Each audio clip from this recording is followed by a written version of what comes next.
Assalamualaikum warahmatullahi wabarakatuh. Jamaah rahimakumullah dimanapun Anda berada, Allah Subhanahu wa Ta'ala melarang kita semuanya agar kita tidak berbuat zalim kepada siapapun. Dan hal itu dijelaskan dalam Al-Qur'annya, Al-yauma tujza kullu nafsin bima kasabat la zulmal yaum. Hari ini kata Allah, di akhirat nanti Allah akan mengatakan seperti itu pada seluruh makhluk. Hari ini kata Allah akan dibalas seluruh apa yang kalian kerjakan di dunia. La zulmal yaum, tidak ada kezoliman hari ini. Allah memberikan porsinya. Jika memang orang baik akan dibalas dengan kebaikan. Jika memang dia adalah orang yang buruk akan dibalas dengan keburukannya, yaitu di neraka jahanam. Tidak ada kezoliman hari ini, kata Allah. Jika kita pernah mencuri 1% pun dari orang lain, dengan kezoliman, dengan curang, dengan apapun itu, maka kita juga akan dibalas oleh Allah Subhanahu wa Ta'ala akan kezoliman kita.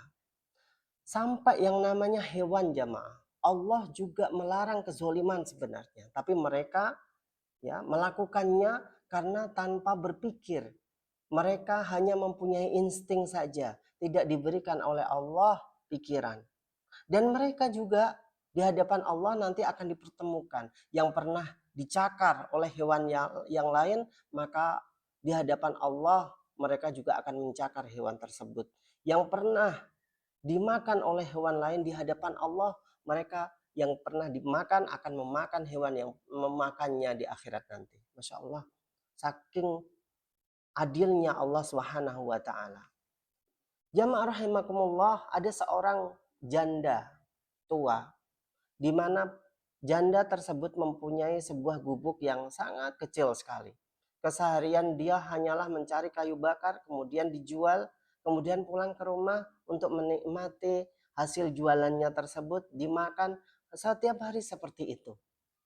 Tapi karena rumahnya hanya sendirian dan itu menghalang-halangi istana raja, suatu ketika seorang raja yang zolim berdiri di atas istananya, melihat dari kejauhan, jauh di sana ternyata ada satu rumah miliknya janda tua tersebut. Oleh raja tersebut, hancurkan katanya, kata seorang raja tersebut. Kemudian pasukannya bergerak untuk menghancurkan rumah tersebut tanpa sepengetahuan dari seorang janda. Tiba di rumah, dia sangat kaget. Kemudian menengadah di hadapan Allah Subhanahu wa Ta'ala dengan menangis, ya Allah, Allahumma in kuntu ana ghaibatan fa aina anta. Ya Allah, jika ketika waktu saya dizolimi, saya tidak ada, di manakah engkau ya Allah? Maka hancurkanlah orang yang menzolimi rumahku ini ya Allah. Akhirnya dihancurkan. Hancur kerajaan tersebut. Tidak ada yang tersisa. Sampai sekarang tidak ada yang namanya bekas-bekas kerajaan dari seorang yang zalim tersebut. Masya Allah. Jika itu adalah kezoliman, maka pasti Allah yang maha mengetahui akan membalas kezoliman dari orang-orang yang terzolimi. Karena orang yang teraniaya, jamaah rahimakumullah, dakwatul madlum mustajabun. Doanya orang yang teraniaya akan diijabahi oleh Allah. Laisa bainaha wa bainahu hijab, kata Allah dalam hadis qudsinya yang disampaikan oleh Rasul sallallahu alaihi wasallam. Tidak ada antara Allah dengan orang-orang yang terzolimi. Dari orang-orang terzolimi itu dakwatul madlum, ya. Doanya orang yang terzolimi itu tidak ada antara Allah dengan doanya orang yang terzolimi hijab, ya, penyekat, tidak ada penghalangnya jamaah. Dan dalam Al-Qur'annya dikatakan wala tahsabannallaha ghafilan amma ya'maluz zalimuna innama yuakhiruhum liyaumin tashkhasu fihil absar. Sekali lagi, wala tahsabannallaha, Jangan kalian menyangka bahwa Allah ghafilan, akan melupakan amma ya'malu dzalimun, apa yang telah dilakukan oleh orang-orang yang zalim. Innama yuakhiruhum, sesungguhnya Allah hanya mengakhirkan mereka, balasannya nanti. Kalau memang tidak dibalas di dunia, pasti akan dibalas oleh Allah Subhanahu wa taala. Mereka pemimpin-pemimpin yang zalim, yang telah meraup banyak keuntungan dari rakyat, sementara pekerjaan mereka tidak disampaikan, tidak amanah mereka dengan pekerjaannya, hanya mengambil keuntungan saja. Mereka yang menjabat sebagai PNS, Anda semuanya, saya mengingatkan diri saya, dan karena saya seorang PNS, saya mengingatkan pada diri saya, jangan saya menzolimi orang lain. Kalau memang Anda pelayan publik, maka tunjukkanlah Anda adalah pelayan yang publik yang baik. Karena Anda dibayar oleh negara, oleh rakyat, oleh pajak rakyat. Dan semua ini berhak, rakyat berhak atas pelayanan yang baik. Jika Anda adalah seorang dosen, maka layanilah mahasiswa Anda dengan baik. Jangan Anda menzolimi siapapun yang Anda layani, karena haram hukumnya. Jamaah rahimakumullah. Innama yuakhiruhum liyaumin tashkhasu fihil absar. Sesungguhnya Allah hanya mengakhirkan. Kalau memang tidak dibalas di dunia, maka dia akan dibalas di akhirat nanti. Liyaumin, pada hari tashkhasu fihil absar, terbelalak seluruh mata. Akan disidangkan di hadapan para manusia semuanya. Orang ini yang pernah zalim, orang pernah mencuri harta rakyatnya. Orang ini yang telah merampas dari rakyat. Uang rakyat habis dikuras oleh orang ini, sementara kerjanya tidak beres, tidak pernah amanah. Hak-hak rakyat tidak terpenuhi, haram hukum jamaah. Kemudian dalam cerita yang lain dikatakan orang yang zalim, ada seorang yang zalim mengambil, ada seorang yang zalim di jalan dia bertemu dengan seorang nelayan. Nelayan ini membawa ikan ya, dari tangkapannya di laut. Kemudian ikan itu sangat indah. Kemudian dirampaslah ikan tersebut dari tangan seorang nelayan tersebut. Kemudian dibawa ke rumah, dimakan bersama anak istrinya. Sementara nelayan itu dibiarkan nangis panjang jalan sampai ke rumah. Harusnya tangkapan itu dijual ataupun dimakan, dimasak bersama anak istrinya. Waktu itu dia hanya nangis di hadapan Allah Subhanahu wa taala. Ya Allah, ini kezoliman ya Allah. Ya Rabb, qad araita qudrata abdika alayya fa'arini qudrataka ala abdika. Ya Allah, Engkau telah mengetahui kezaliman yang dilakukan oleh hambamu padaku ya Allah. Maka aku ingin mengetahui bagaimanakah kekuatanmu untuk menghancurkan kezaliman itu terhadap orang yang zalim tersebut. Ya Allah. Kemudian beberapa saat setelah itu, jamaah rahimakumullah, dia mengalami suatu siksaan yang luar biasa. Dia sakit jamaah. Apa sakitnya? Sakitnya membuat dia kemudian harus ke dokter. Dia mengalami gatal-gatal, kemudian bernanah tangannya. Kemudian oleh dokter tersebut dikatakan engkau harus memotong jari-jarimu ini. Jarinya dipotong satu. Kemudian merembet, jarinya yang dipotong tersebut merembet ke tangannya. Tangannya sampai selesai, habis seluruh tangannya dipotong oleh dokter. Kemudian oleh dokter ditanya, engkau sebenarnya sakit apa? Apa yang membuatmu seperti ini? Apakah engkau pernah menzalimi orang lain? Dia ingat-ingat apa yang pernah dia lakukan. Akhirnya dia ingat, disampaikan kepada dokter tersebut, saya pernah mengambil ikan dari seorang nelayan. Maka oleh dokter tersebut disarankan, engkau harus mencari nelayan tersebut dan meminta halalnya. Kalau enggak, maka seluruh tubuhmu akan seperti ini, mengalami penyakit yang sama. Dan engkau akan dipotong seluruh bagian vitalmu, seluruhnya. Ya Allah, ini yang terjadi. Kemudian dia mencari dan mencari. Ketemulah seorang nelayan tersebut dan meminta maaf, "Ya wahai nelayan, mohon maaf atas kelalaianku dulu, atas kezolimanku kepadamu. Sekarang aku telah diganjar oleh Allah kehilangan tanganku.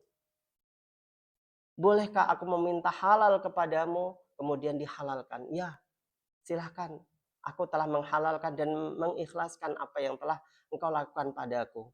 Hingga akhirnya dia diberikan kesembuhan oleh Allah Subhanahu wa taala. Jamaah, luar biasa apa yang ada pada cerita ini. Fasaya'lamul ladzina dzalamu ayya munqalabin yanqalibun.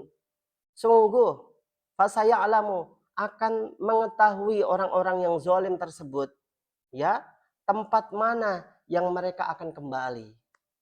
Mereka kembali ke neraka jahanam tentunya. Mereka tentu mengetahui bagaimanakah kezaliman tersebut.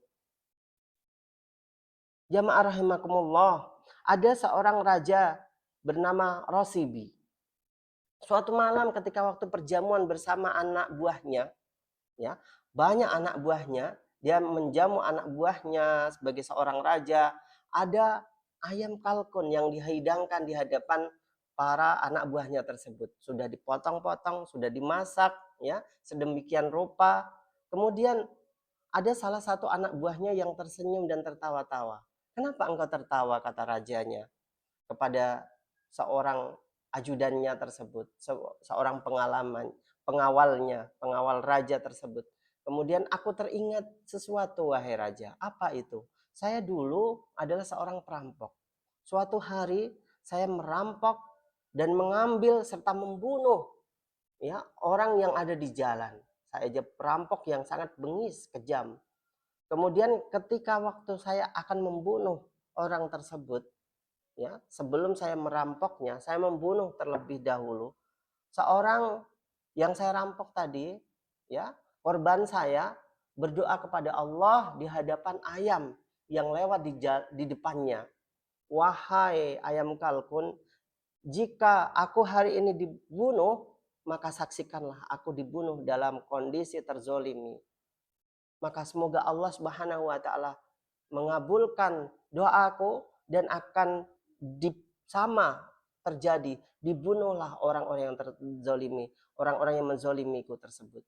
Dan ternyata setelah Raja Rosibi tadi mendengar cerita dan paparan dari anak buahnya, akhirnya anak buahnya yang lain diperintahkan, "Wahai anak buahku semuanya, tangkap orang ini. Adili di depan umum semuanya bahwa orang ini telah membunuh orang lain. Potong-potong dia dan sampaikan jangan ada kezoliman di antara rakyat kita." Masya Allah. Di hadapan ayam yang telah mati tersebut, sama ketika waktu dia mencincang-cincang tubuh orang yang terzolimi, sama juga akhir dari hayatnya dia juga terzolimi oleh nasibnya sendiri karena telah menghabisi orang lain. Jamaah rahimakumullah, "Ya ibadi," kata Allah Subhanahu wa taala dalam hadis qutsinya, "Inni haramtu zulma." Sesungguhnya aku mengharamkan kezaliman kepada diri kalian. "Wa ja'ala bainakum muharraman." Ya. "Ya ibadi, inni haramtu zulma alayya." Sesungguhnya aku mengharamkan pada diri saya untuk berbuat zalim kepada kalian. Maka janganlah kalian berbuat zalim antara kalian. Fala tuzalimu, janganlah kalian berbuat zalim satu sama lain. Suatu ketika ada seorang anak perempuan yang tinggal mati oleh bapak ibunya. Dia mempunyai sebidang harta yang dititipkan oleh ayahnya kepada sang paman sebelum ayahnya meninggal. Tapi oleh paman tersebut, ya, pamannya tidak berlaku adil. Malahan dihabiskan seluruh kekayaan ayahnya. Jadilah anak yatim ini adalah anak yatim piatu yang sangat miskin. Hidupnya seperti itu terus. Suatu ketika Allah mengambil nyawa sang paman, dan setelah matinya sang paman tersebut, anak yatim yang miskin tersebut setiap hari melihat, hampir setiap hari, beberapa malam memang dia setiap malam seakan-akan pamannya meminta maaf atas kesalahannya. Di dalam mimpi tersebut pamannya membawa bara dan bara tersebut dimakan sendiri. dengan nangis seperti itu dia makan baranya sendiri. Ya Allah, innal ladzina ya'kuluna amwalal yatama dzulman innama ya'kuluna fi butunihim nara wa sayaslawna sa'ira. Sesungguhnya orang-orang yang memakan harta anak-anak yatim dengan zalim dia, maka sesungguhnya dia seakan-akan makan bara di dalam tubuhnya dan dia akan dimasukkan di dalam neraka sa'ir. Ya Allah, wala tahsabanna Allaha ghafilan amma ya'maluz zalimun. Janganlah kalian menyangka Allah itu lupa kezoliman-kezoliman yang telah kalian lakukan. Ya Allah, jangan kalian menyangka hal itu semuanya. Karena Allah mengetahui apa yang belum kita ketahui. Ini yang ingin saya sampaikan dalam ceramah singkat kali ini. Semoga bermanfaat untuk kita semuanya. Terima kasih. Jika memang kita menjadi seorang yang diamani oleh Allah suatu jabatan, maka amanahlah jamaah. Jangan sampai kita tidak menjadi orang yang amanah. Jangan sampai kita menjadi orang yang zalim atas jabatan kita. Karena sesungguhnya orang yang zalim akan dibalas oleh Allah Subhanahu wa taala atas kezalimannya. Jangan sampai kita mengecewakan orang lain. Terima kasih. Wassalamualaikum warahmatullahi wabarakatuh.